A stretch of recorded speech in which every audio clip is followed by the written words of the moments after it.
Hi guys, and welcome back to my channel. So if you are new here, welcome. My name is Sarah and I am an American expat living in Kraków, Poland.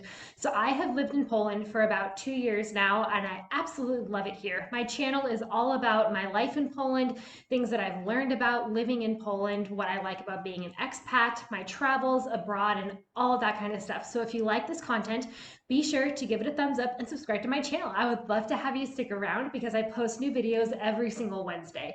So now that you kind of know what I'm about, what my channel is about, let's go ahead and get started with today's video. So a few months ago, I actually did a video all about the differences between America and Poland. And while this video definitely lays out some differences, it doesn't lay out all of the differences. So I thought I could kind of turn this into a series on my channel where I break down a few different differences between Poland and America. Since I am an American, I've obviously lived in America for many, many years, and now coming to Poland and experiencing different things, I thought it'd be kind of fun to compare and contrast. So that is exactly what we are doing today. So if you like this video, again, give it a thumbs up, subscribe, stick around, and let's go ahead and get started with some differences between America and Poland. The first difference between America and Poland deals with apartment sizes. So if you haven't already seen my video talking about Poland versus American apartments, I will actually leave a link up here so you can go watch that when you're done watching this video. But in America, the apartments in general are pretty large. I would say they're usually 2-bedroom, 2-bathroom, around 800 to 1,000 square feet. And again, I'll have the square meters right here so you can see the difference. But I would say that's pretty average. A lot of people, I mean, they can live in a 1-bed, 1-bath, but I would say for like a couple, you would usually have a 2-person apartment that you're living in. And it's also really sought after if you are an American to buy a house really not as soon as possible, but like as young as you can. It's just kind of seen like you get married, you own a house, you have a kid, like you kind of just go in that progression. And by owning a house, you would have a pretty large house with a big yard and a fence and all of that kind of stuff. So the friends I knew in America, they had, like a 2-story house. It was maybe 2,000 square feet. They had a big garage, a huge backyard, a basement, all like the whole works. And that was just kind of their life. So whenever we moved to Poland and we told them that we sold everything we owned, they were shocked about how much we sold and how much we actually only kept with us. Because in America, you just have a lot of stuff and you have a lot of space to fill. And like I've mentioned before in a few previous videos, American apartments do not come furnished.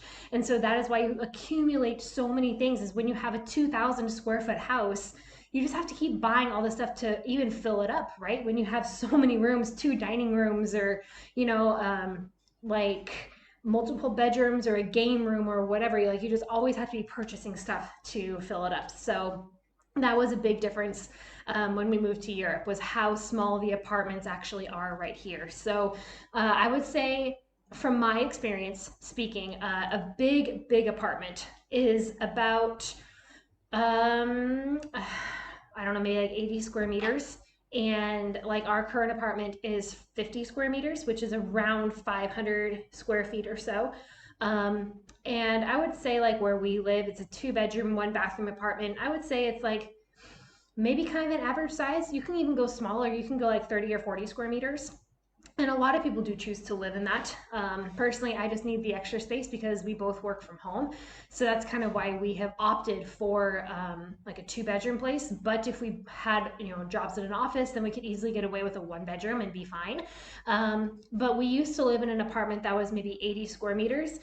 And that was huge. I felt like I had so much space and I actually wanted to downsize because I just felt like it was way too big. So that is just one of the biggest differences, I think, is the living size and the living space that you have is so different in America versus like your American standards versus what you actually get in Poland. And I think it's also just comes down to, kind of what you are, like what your lifestyle is and what you want to. I'm not saying you can't get big apartments here in Poland, because you can. I'm saying the average is much smaller than the average in America. Another difference is in America, when you went to the grocery store, you put your food on the checkout line and the cashier checked it out, and then they had a separate person bagging all of your groceries for you. So they would put everything in plastic bags. Sometimes they would double up on the plastic bags, and then they would just give you all your groceries when you're done. So you don't have to do any of the bagging yourself. Of course, this could be different at like specific grocery stores, but I'm saying as a whole, in general, you would have someone bagging your groceries for you. And here in Poland, that is not the case. At least all of the stores I have been to, you are the one in charge of bagging all of your food. And then you also have to bring your own bags. So if you don't bring your own reusable bags, plastic bag, whatever, you actually have to purchase a bag at the store in order to carry your stuff, unless you just want to, carry it out in your arms. But they don't really provide free bags. So that's something you do have to bring. I cannot tell you how many times after moving here, I forgot my reusable bags. Happened multiple times. And I know in America, things are starting to change and people are starting to go more toward the reusable bags. But I've lived in Poland for 2 years, in Europe for 3, and it's always been that way. And I feel like they're quite progressive when it comes to this kind of stuff. And so, yeah, that is definitely a difference when it comes to shopping and getting used to that kind of stuff. Another difference is that in America at the grocery store, again, you would just grab the things that you are wanting, whether it's in bulk or a single item, and you would just put it in your cart and then the cashier would just ring it all up. Here in Poland, you actually have little stands in the produce section where you have to weigh out certain items. So you would grab, say, a cucumber, and it says that it's weighed individually. So you would have to go grab the cucumber, go over to the scale, select what item it is, and then they'll actually print out a tag for you. And the tag will come out with how much it weighs, what the total cost is, and then a barcode. So you would stick that on your fruit or vegetable, put it in your cart, take it to the cashier will check it out for you. There are times when people will forget to put the sticker on and they have to, the whole line stops because they have to stop, go back, print out the thing again, stick it on their item, and then come back to the counter and continue checking out. And again, it was something that was totally different for me because in America, they do not have that, at least in the places that I have been. So it was quite different to get used to. Now it's not so big of a deal and I don't forget, but the beginning of living in Europe, I definitely would forget quite often. So yeah, that's just another difference when it comes to the grocery stores. Another difference about Poland versus America is that the portion sizes at restaurants are totally different. So in America, you get huge portion sizes. I cannot begin to tell you how many times I've been to a restaurant and the plate will literally be this big. And for one person, like we would go out to a Mexican restaurant, you would order a burrito and it would come out this big. It serves like 4 people, but it's really for one. It's just amazing to me how big all of these portions are. You could easily go to a restaurant, split an entree with someone else, and be more than fine. And here in Poland, I've found that it's really not that way. I feel that you can go to a restaurant, order an entree, and be satisfied, but not sick to your stomach because you have so much food. And I really find that for my appetite, I feel like it actually works really well. Obviously, there are some times when you do take leftovers and stuff, but I'd say for the most part, the portion sizes here are much smaller. They're more controlled. And just in general, people don't gorge on plate after plate of food. Another difference from Poland and America is that the convenience stores are very different. So in America, you would have convenience stores like gas stations or something, you would just have like a gas station, let's just say, and you could go in, you would not find a fruit or a vegetable in sight. You would just really see candy, different assortments of junk food, soda, basically anything that has a high amount of sugar or fat you would find in a convenience store. And here in Poland, while you do have that type of stuff at a grocery store or at a gas station, we have other convenience stores that are called żabkas. And żabka in Polish, it literally means little frog. I don't know, it's funny, but they have them all around. And so by our apartment, there's actually a żabka.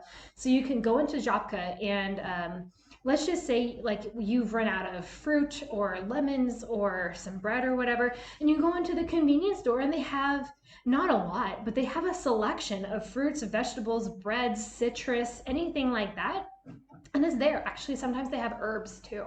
which is really convenient because it's like if ever I run out of something, I don't want to actually go to the big grocery store. I can just swing into Żabka and pick up a few things, and it's right there. So I think that's really neat, and I really do appreciate that. Granted, Żabkas also have, you know, the junk food, the candies, the soda, that kind of stuff. But just as kind of a surprise that they have other types of food that actually could be nutritious. So I definitely like that a lot. And I think it's kind of cool. And the last difference that I'm going to be talking about today is Polish TV. And okay, in America, when you would have your TV shows or your movies come on, it's all in English, right? Obviously, you're in America. So I'm very used to that. And if there is something different, you would have the subtitles. So coming to Poland and turning on my TV was very different. So I remember one time we turned on the TV and Harry Potter was on, and we're like, okay, cool. So we started watching it, and it was the American English version, but they dubbed it over with Polish words. It was so weird. So like you could hear them speaking English, and then they would just kind of lower the volume on the English, but then put the like a narrator would be speaking Polish on top of it, so the person's words wouldn't ever sync up, and it was only like really one person using the same voice, and it was definitely different. So I was used, you know, other times we've been like to a movie theater or something, they'll have subtitles. So that's fine. Like a movie theater, you go and they'll play the American movie, but they'll have the Polish subtitles. But for some reason, when I turn the TV on, I will ever so often get Polish dubs over American English TV shows and movies. So kind of funny. Obviously, just kind of something to get used to, but I mean, it definitely helps you learn Polish by having it around, because then you know, like if you know Harry Potter, you know, like Lord of the Rings or something, and you know the English version, but then you're hearing Polish, it can kind of help. So, anyways, I just think that is interesting, and we definitely laughed the first time we heard it. So there you have it. Those are some of the differences between America and Poland. If you want to see more differences between these two countries, go ahead and click up here, because I'll have a card of the previous video I have done. So again, I told you I will make this a series, and I'm going to start breaking down different things that I've noticed by living here in Poland coming from America. So I hope you guys enjoyed this video. If you did, please give it a thumbs up and subscribe to my channel for new videos every single Wednesday. And with that said, thank you guys so much for watching, and I will see you next time.